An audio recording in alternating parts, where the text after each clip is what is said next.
I bet you didn't know that in 1944 entire families survived brutal winters without a single watt of electricity, thanks to a forgotten invention called the Thermosiphon heater. The winter of 1944 brought a relentless cold to Europe, deepened by the silence of war. Homes, stripped of electricity, became islands of darkness and frost. Families huddled together, fighting not just the enemy, but the bitter cold inside their own walls. Central heating was a memory. Survival meant rediscovering old ways. The question, how to heat a home without power. The answer lay in nature's laws, a solution born of necessity and ingenuity. This is the story of the Thermosiphon heater, a gravity-powered system that brought warmth without a single watt of electricity. Ordinary people, using salvaged materials and basic science, reclaimed comfort from the cold. Their story is a testament to resilience and the enduring value of practical knowledge. Let's explore how they did it. In the darkness, whispers of an old technique resurfaced, the Thermosiphon. This gravity-fed heating system needed no pumps, no power, just the simple fact that hot water rises and cold water sinks. Families could heat multiple rooms with a single fire, circulating warmth silently through their homes. The system's beauty was its simplicity. A boiler heated water which rose to radiators, cooled and sank back to be reheated. No moving parts, no electricity, just physics and clever design. Rediscovering the Thermosiphon gave people hope and control in a chaotic world. Building it was an act of defiance against despair. Even as society's systems failed, basic knowledge kept families warm. The silent flow of warm water became a quiet victory. At the heart of the Thermosiphon is convection, the movement of heat through water. Heat makes water molecules move faster and spread apart, making hot water rise. In a simple loop, a stove heats water at the bottom. The hot water rises to a radiator above. There, it releases heat into the room, cools, and sinks back down to the stove. Gravity and temperature differences keep the cycle going. No pump required.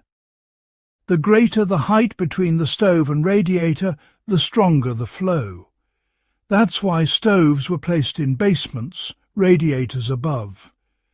The system is self-regulating, reliable, and silent. As long as there's a fire and a temperature difference, warmth circulates.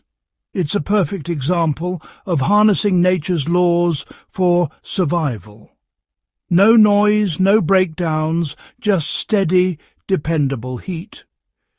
The home itself became part of the machine. In a world gone quiet, this gentle circulation was a lifeline.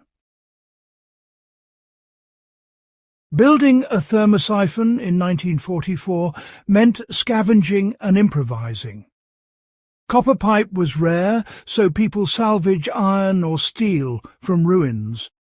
Boilers were crafted from old water heaters or built by hand, sometimes as water jackets around stoves, sometimes as coils inside the firebox. Radiators, if found, were treasures. Otherwise, large pipes or metal drums became makeshift heaters.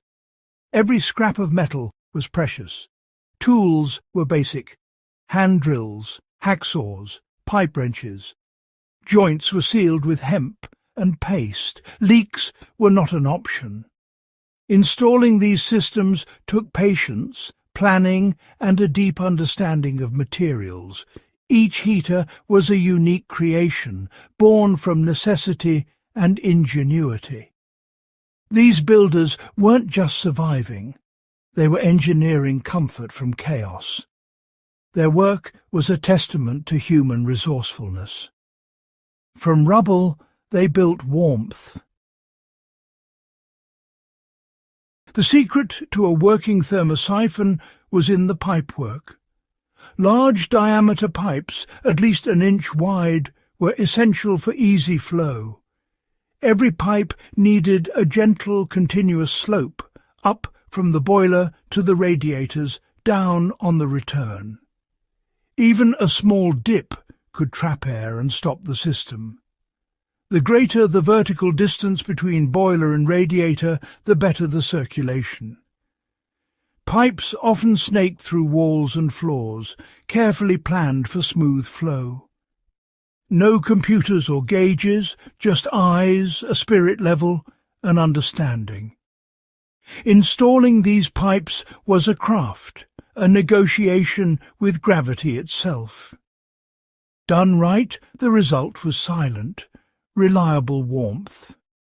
In the coldest nights, that made all the difference. Safety was crucial. Enter the expansion tank. As water heats, it expands. Without relief, pressure could burst pipes. An open-top tank at the system's highest point absorbed this expansion and vented air bubbles. It also made filling and checking water levels easy. Simple, foolproof, and essential, the expansion tank turned a risky system into a safe one. A small detail, but vital for peace of mind. The heat exchanger was the heart of the system. Often it was a coil of pipe inside the stove or a tank built into the firebox.